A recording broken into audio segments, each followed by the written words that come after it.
Bila kuasa asing datang campur tangan, ia bukan sekadar tukar orang dalam pejabat. Tak, ia sebenarnya gegaran besar pada seluruh sistem sosial, ekonomi dan politik yang dah lama wujud. Hari ini, kita akan selami kisah-kisah keberanian, strategi dan pengorbanan para pemimpin tempatan yang bangkit menentang pemerintahan British di Tanah Melayu. Dengar tu, bawalah semua meriam kamu, kami tidak takut. Kata-kata dari pahlawan Iban Rentap ni betul-betul merangkum semangat penentangan yang tengah membara waktu tu. Ini bukan penentangan yang datang dari rasa takut, tahu tak? Tapi ia lahir dari rasa tanggungjawab untuk pertahankan cara hidup dan maruah bangsa. Baiklah, mari kita mula. Kedatangan British ni, ia bukan sekadar letak pegawai baru. Bayangkan macam ni, ia betul-betul terbalikkan dunia orang tempatan. Semua struktur kuasa yang dah wujud beratus-ratus tahun, tiba-tiba digoncang sampai ke akar umbi. Cuba kita tengok jadual perbandingan ni. Dulu, pembesar tempatanlah raja di kawasan mereka. Mereka kutip cukai, guna undang-undang adat, mereka lah pusat kuasa. Tapi bila British datang ke Perak, Pahang dan Negeri Sembilan, semua tu berubah. Resident British ambil alih kuasa, hak kutip cukai habis mansuh. Mereka bawa pula undang-undang British. Ini bukan cuma tukar pentadbiran, ini satu penghinaan yang rampas kuasa dan kedudukan sultan dan pembesar. Memang mencetuskan rasa tak puas hati yang sangat mendalam. Dan kesannya bukan setakat golongan atas saja yang rasa, rakyat biasa lagi teruk. Tengoklah contoh dari Pasir Putih ni. Sebelum British, cukai tu fleksibel, ikut hasil tanaman. Lepas British datang, setiap inci tanah, setiap pokok durian, kelapa, malah lembu ternakan pun kena cukai tetap. Ini dah tentu membebankan dan menyusahkan hidup orang ramai. Jadi, bila dah tak puas hati, apa yang jadi? Lahirlah penentangan. Bentuk penentangan yang paling awal, perjuangan bersenjata. Dan kalau nak cakap pasal ni, tak ada contoh yang lebih hebat daripada pahlawan Iban yang gagah berani dari Sarawak, iaitu Rentap. Nama asal dia Libau, tapi semua orang kenal dia sebagai Rentap, yang bermaksud penggoncang dunia. Memang padan dengan gelaran tu. Dialah pemimpin orang Iban di Sungai Sekerang dan Saribas yang berani cabar pemerintahan dinasti Brooke yang masa tu tengah meluaskan kuasa di Sarawak. Perjuangan dia ni panjang dan sengit tau. Tahun 1853, dia berjaya serang kubu Brooke. Tahun 1857, lagi hebat. Dia kalahkan pasukan Charles Brooke yang cuba tawan kubu dia dekat Bukit Sadok.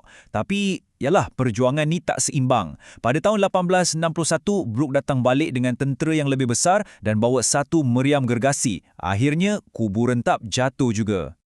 Tapi kita boleh nampak kebijaksanaan Rentap kat sini. Dia bukan sekadar bina kubur, tapi lokasi kubur-kubur dia tu sangat strategik. Dekat dengan sungai, atas bukit, dia gunakan geografi sebagai senjata.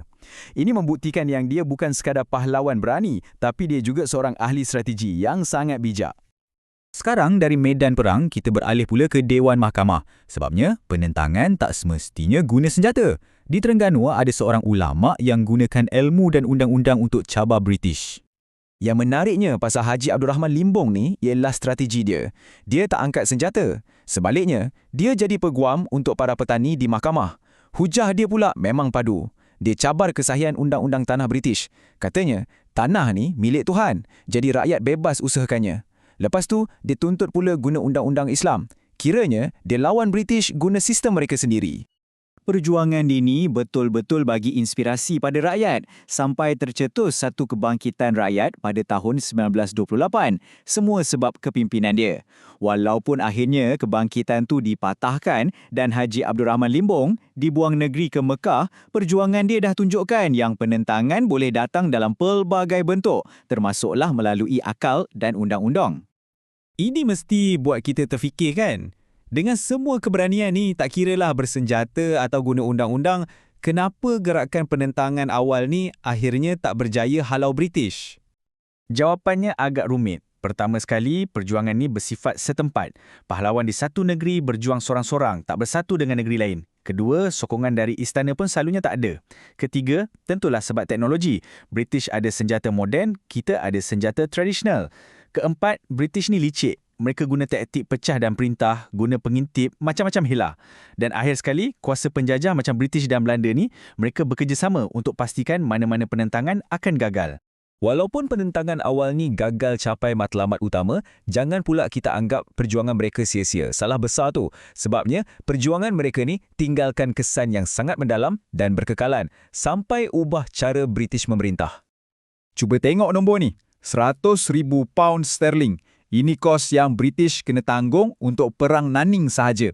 Ini bukti jelas yang penentangan tempatan ni bukan calang-calang. Ia bagi kerugian keuangan yang besar pada penjajah. Dan disebabkan tentangan hebat ni lah, British terpaksa tukar taktik. Mereka sedar kalau guna cara kasar je lagi banyak penentangan akan muncul. Jadi, mereka mula lantik residen yang lebih diplomatik, lebih hati-hati bila nak buat undang-undang baru dan tubuh Majlis Mesyuarat Negeri untuk dengar pendapat pemimpin tempatan. Mereka juga wujudkan Perkhidmatan Tadbir Melayu, MAS, untuk bahagi peranan pada elit tempatan. Jadi, nampak tak? Penentangan inilah yang secara tak langsung wujudkan sistem pentadbiran yang lebih terbuka.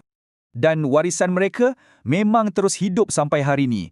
Tengoklah gambar-gambar ni. Sekolah-sekolah dinamakan Sempena Perjuang macam Dato' Bahaman dan Mat Saleh. Ironinya, orang yang dulu British label sebagai pemberontak, hari ini kita raikan sebagai wira negara. Ini bukti paling jelas macam mana pandangan kita terhadap sejarah boleh berubah. Jadi, ini satu soalan untuk kita fikirkan bersama. Tokoh-tokoh ni pernah dicop sebagai pemberontak. Hari ini, nama mereka megah terpapar di sekolah dan tuguh peringatan. Soalannya, macam mana sebuah negara patut ingat sejarah penentangannya? Perjuangan mereka ni ingatkan kita yang sejarah ni bukan hitam putih. Ia adalah kisah tentang manusia yang berjuang untuk apa yang mereka percaya dalam keadaan yang amat sukar. Dan cara kita pilih untuk ingat mereka hari ini sebenarnya mencerminkan siapa diri kita sebagai sebuah bangsa.